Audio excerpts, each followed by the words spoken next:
Hello， 你好，我是莱斯，欢迎来到我的频道。我的频道不重要，跟你们介绍个《恶灵古堡4重置版》里面那个被抓走无数次的总统女儿艾许莉的频道啊，一个没话讲的频道。精致细腻的美景，双色对比的构图，以及无与伦比的绝美敬畏，你自己就是摄影师了，鸡腿我就省下来。除此以外，还有温泉版。另外，身体的 model 是这位 Peach Milky， 这不是广告，但是资讯栏一样可以找得到两位的连结。我相信最近各大小频道不断的轰炸，我先把最重要的东西放前面，比较对得起大家。好了，那我们就来聊一下《恶灵古堡4重置版》吧。24号首发，2天的时间就拿到了约15000篇的97%压倒性好评，是为什么呢？优秀的手感、流畅的动作、精致的画面、经典的复归、业界标杆的重置，符合现代玩家的需求。这样还不够，更猛的是，我开台的时候啊，我自己电脑这边很顺，可是 OBS 打出去的画面超级卡顿。原本还想说啊，这次优化又要炸裂了吗？没有想到我电脑直接预设游戏是 4K 144赫兹，所以把整个系统的资源都给吃满。调成60帧之后，一切都变得比较正常，只有少数几个场景我自己在玩会有感到明显的掉帧。最近几乎每一款都优化大爆炸，现在可以感受得到 RE 引擎啊，确实每一次重置都做得相当好，所以这次优化的部分啊，也不用太担心，就是不用到验人品的程度。那这一次这个重置的新作的评价好到飞天，就算是把 Steam 的评论打开，只看负评的部分，也是只有少部分的人在抱怨他们会游戏崩溃。那针对游戏性不满的玩家，真的是用数都数得出来。那《恶灵古堡4》这一次的重置版算是蛮忠实还原过去的作品。故事发生在2代的6年后，原本的保护伞公司因为制作 T 病毒的事情bec康，股价大跌，美国政府也受到压力暂停保护伞的业务。而2代那个一上班就出事加班倒霉警察利昂，现在也摇身一变变成了总统直属的最高机密队员。那4代的主要任务就是要去拯救被绑架的巨乳正妹，也就是我们开头介绍的 Ashley。脸模采用的是 Ella Freya， 身体模特则是 Peach Milky。两位的官方资料开头都有介绍过了，这边就不赘述。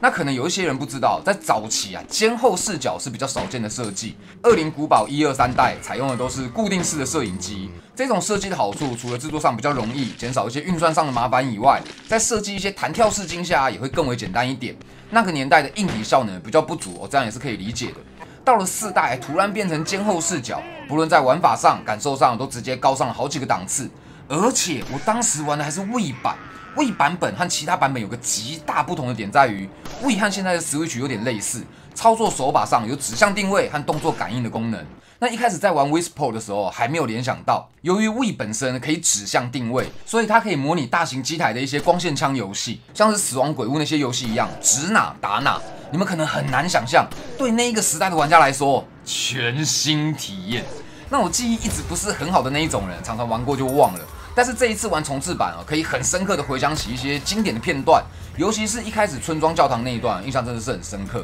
毕竟你们也知道，在原本的版本中，Ashley 穿的不是裤裙，而是裙子。而且旧版的《恶灵古堡4》，Ashley 也没有穿丝袜。对10多年前的那个懵懂少年的我来说啊，对那一个各种资源取得都很困难的年代来说，要用脑补来高清化是轻而易举的事情。而因为以前游戏的硬体限制这个在当时算是开了我的眼界。那另外一个改变的是 Ada 的服装，以前的4代是穿性感旗袍，那这次改了一个更凸显身材的服帖套头毛衣，就算完全没有露什么东西看起来反倒更性感了一点。尤其是它的枪套的位置相当的好真的要讲的话，我觉得 Ada 的枪套少了1-2根黑带固定枪套，会有点怕 Ada 在跑动的时候有没有枪的重心不好固定，会建议他可以在胸部的下方也加一条束带固定住会比较好。那不管如何，相信应该还是有很多人没有玩过4代，所以我们还是简单的来介绍一下系统。恶灵古堡一直以来都是带有探索解谜的动作冒险游戏。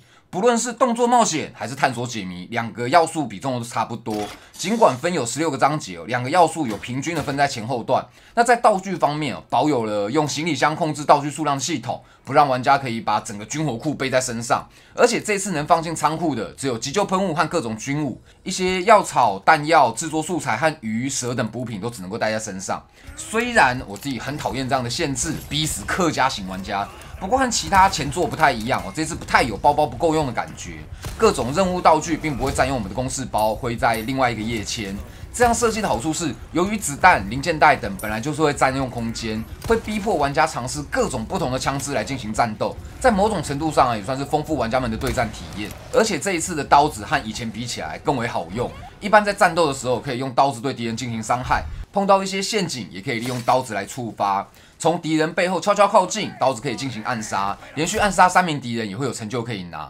那如果把敌人打倒在地，敌人要进行变异的时候，也可以直接用刀子来进行处决，减少弹药的消耗。面对正面的攻击，可以按空白键来进行格挡。在战斗中，玩家有更多的事情可以做，更多的判断，甚至连敌人用远程攻击，也可以用刀子打掉飞行物，算是超大幅度的增加游戏的可玩性，同时也替小刀增加耐久度的设定。那4代相较于前3代来说，也增加了商人设计。这一个如果有玩过《恶灵古堡》新作的人，应该不陌生。你可以靠打怪、探索、砸木箱来取得金币。那有时候解一些谜题，也可以拿到一些首饰、珠宝的换金道具。这些道具上有的会附有宝石的插槽，可以把你拿到的宝石镶嵌在珠宝上。那如果宝石镶嵌不同的颜色，在售价上还会有倍率的提升。如果全部都是同色的宝石，还会有额外的加成。这一个要怎么卖就真的很看人，虽然我算是蛮省的，但是有时候为了赶升级，像是背包栏位差了几千块升级，我可能就不会去管那个 0.1、0.2 的倍率，直接卖了赶快换。那我一直以来都是玩普通的难度，在普通难度下，我觉得游戏设计的资源控制平衡做得很好，你只要不要太浪费弹药乱打，搜刮东西也不要太随便。资源控制在一个蛮刚好的数量，让你通关，你也有很多的方式可以节省甚至转换你现有的资源。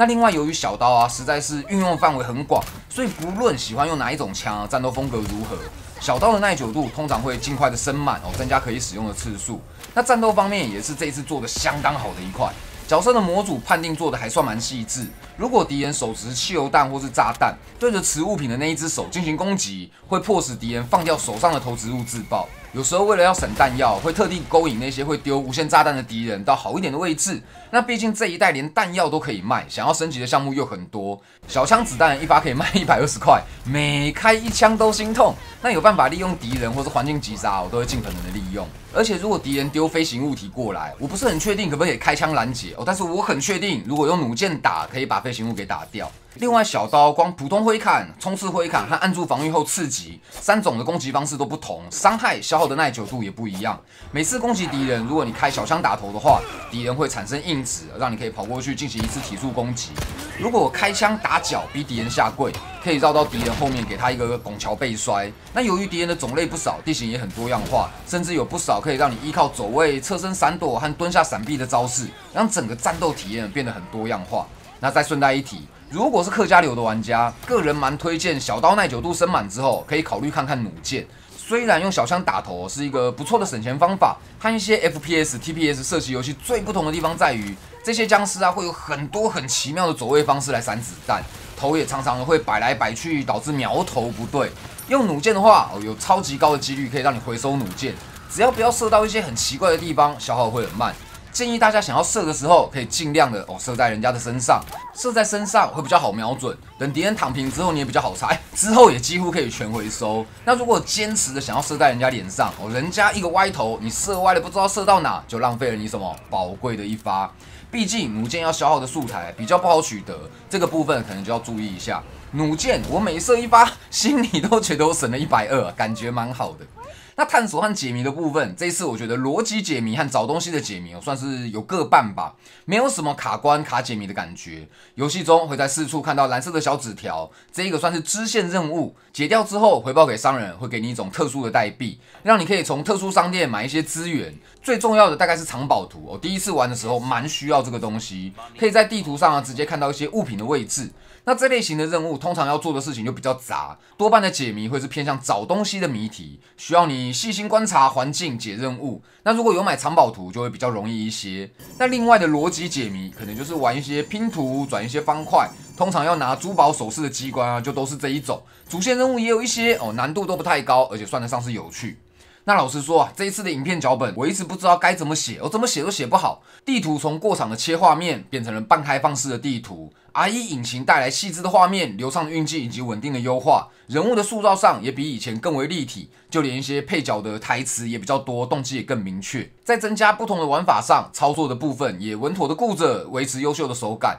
一些小细节的部分也做得很优秀。举例来说，在选单你除了可以用上下左右来控制以外，也可以用 WASD 来控制选项，让你的左手不用离开原本的位置。就很简单的小细节，可以让你感受到他们对 UI 的用心。那因为有强大的装备成长系统，让你对探索产生了期待，不论是捡到珠宝还是子弹，甚至只是钱，都不会有某些游戏一样，都只有捡垃圾的感觉。那针对随着主线任务渐渐开放的游乐场，因为达成分数或是目标之后，会有额外的金代币。金银代币还可以拿去抽转蛋换公事包的吊饰，吊饰针对吃补品、卖东西或是制作弹药都有额外的加成，对每一种玩法提供的诱因也很足够强，不会说故意塞一些你根本没有兴趣的奖励或是奖励很好，但是小游戏设计很烂，让你不情愿的做一些奖励驱动的事情，心生怨恨。那这一次的重置版就是方方面面都做得很好，能挑剔的地方不多。个人觉得《恶灵古堡4》重置版在这一次 TGA 的年度游戏大赏中，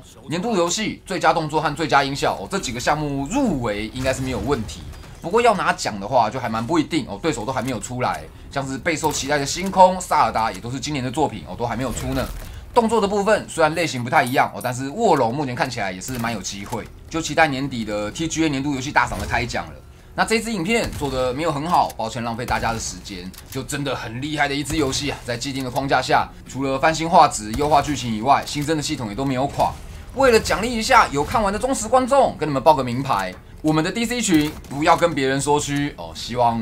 你们会喜欢。我是莱斯，谢谢你们看到最后，大家拜拜。